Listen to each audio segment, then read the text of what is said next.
তো ভিউয়ার্স, আপনারা সবাই কেমন আছেন? আশা করছি সবাই ভালো আছেন।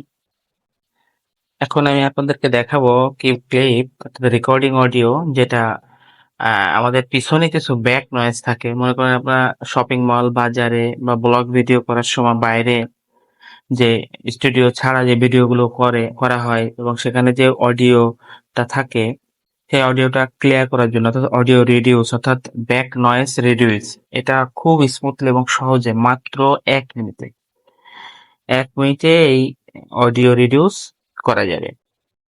আজকে সেটাই আমি দেখাবো কিভাবে আমরা এই অডিওটা ক্লিয়ার করতে পারি। তো বন্ধুরা, দেখুন, এখানে একটা আমি অডিও রেকর্ড করেছি, স্ক্রিন রেকর্ড, যে এর পিছনে দেখেন কত একটা ব্যাক নয়েজ অর্থাৎ বাজে সাউন্ড হচ্ছে, কারণ এটা আমি বাতাসের বিপরীতে করি। প্রথমেই আমরা চলে যাব আমাদের হাতে থাকা ফোনের ফোনের প্লে স্টোরে। প্লে স্টোর থেকে প্রথমেই সার্চ দিবেন ক্যাপকাট, CAPCUT ক্যাপকাট। দেখুন এখানে আমার নিচে আসছে ক্যাপকাট। ক্যাপকাট অলরেডি আমার ইনস্টল করা আছে। এই যে ক্যাপকাটটি আমার ইনস্টল আছে। এটা আমি ইনস্টল করার দরকার নেই। আমি এখানে কেটে ব্যাকে চলে যাব। ওকে, ব্যাকে চলে গেলাম। আপনার প্রথমে ক্যাপকাটে ঢুকলেই এই ধরনের একটা ইন্টারফেস সামনে আসবে। এখানে দেখেন নিউ প্রজেক্ট নামে একটা উপরে আছে প্লাস বাটন, নিউ প্রজেক্ট, এখানে ক্লিক করবেন। এখানে দেখুন আপনি যে ভিডিওটা অর্থাৎ যে অডিওটা অর্থাৎ নয়েজ রিডিউস করবেন, বা একটু আগে একটা স্ক্রিন রেকর্ড করছি সেটাকে এখন ক্লিক করলাম, দেখুন। ওকে, এখানে চলে আসছে।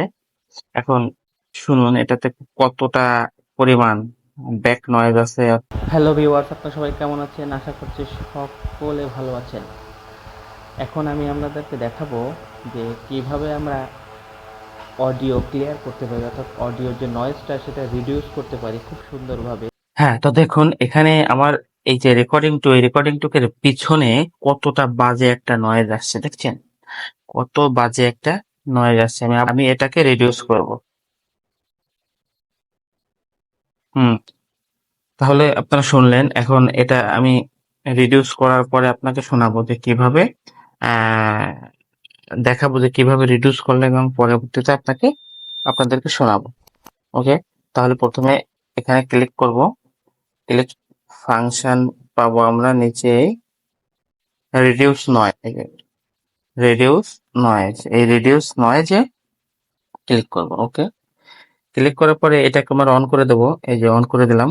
এখানে এটা টিক মার্কটা চালু করে দেবো। ওকে, প্রথম ধাপের কাজ আমার শেষ। এবার ডানে টানবো। ডানে টানার পরে এখানে ভলিউমটা আমি হাই লেভেল করে দেব। ওকে, এখন আমার আরেকটু কাজ আছে। এখানে দেখুন, এখানে ক্লিক করব। দেখুন বন্ধুরা, এখানে এই মাইক্রোফোনের মতো এটাতে ক্লিক করব। ক্লিক করার পরে আমি এটা অন করে দিব। অন করে দিলে এখানে দেখছেন এখানে 100% হয়ে গেলে আমার অটোমেটিক্যালি এটা ব্যাক নয়েজটা রিডিউস হয়ে যাবে। প্রায় 90 ভাগ অর্থাৎ 90% ক্লিয়ার হয়ে গেছে। সামান্য কিছু নয়েজ আছে, বাকিটাও ক্লিয়ার হয়ে যাবে। তাহলে এখানে পরবর্তীতে আমরা আবার ক্লিক করব। ক্লিক করার ক্লিক করা এখানে যে আবার ক্লিক করব। এই যে ক্লিক করার পরে পরবর্তীতে আবার এখানে যাব, এই যে মাইক্রোফোনের এটাতে যাব। যাওয়ার পরে এটা আমরা 100% করে দেব। করে দেওয়ার পরে অটোমেটিক নিয়ে নেবে, দেখুন, ভয়েস। এটা আবার 100% হয়ে গেলে আমাদের বাকি সম্পূর্ণটাই নয়েজ ক্লিয়ার হয়ে যাবে। এখন আপনারা শুনুন আমার আগের সেই ভয়েসটা, যেটার পিছনে একটা বাজে নয়েজ আসছিল অর্থাৎ বাতাসের। এখন শুনুন। আপনারা সবাই কেমন আছেন? আশা করছি সকলে ভালো আছেন। এখন আমি আপনাদেরকে দেখাবো যে কিভাবে আমরা অডিও ক্লিয়ার করতে পারি অর্থাৎ অডিওর যে নয়েজটা সেটা রিডিউস করতে পারি খুব সুন্দরভাবে। শুনলেন এখানে পিছনে এক বিন্দু মাত্র কোনো নয়েজ নাই। তো বন্ধুরা, দেখলেন খুব সহজে একেবারে খুবই সহজে হাতের মোবাইল দিয়ে কিভাবে অর্থাৎ অডিওর পিছনে ব্যাকগ্রাউন্ড অর্থাৎ যেটা পিছনে বাজে নয়েজটা রিডিউস করতে পারবেন। আপনারা এভাবে করে নিতে পারবেন। এখন আপনারা কি করতে পারবেন? এখন আপনারা এটাকে এই যে টিক মার্ক দিয়ে দিলেন। ওকে, টিক মার্ক দেওয়ার পরে এখানে দেখুন এটা সেভ করবেন। সবসময় হাই রেজুলেশনে সেভ করবেন। তাহলে এটাকে আপনি বাড়িয়ে এখানে 2K তে 2K/4K তে দিয়ে দিবেন। দিয়ে দেওয়ার পরে এখানে দেখুন এই যে এটা তীর চিহ্ন আছে উপর, ক্লিক করলে আপনার এটা সেভ হবে অর্থাৎ মেমোরিতে সেভ হয়ে যাবে। দেখুন খুবই দ্রুত এটা সেভ হচ্ছে। ওকে, এবার ডান। তাহলে এটা আপনার মেমোরিতে। তাহলে আজ এই পর্যন্তই। ভালো থাকবেন, সুস্থ থাকবেন। ধন্যবাদ।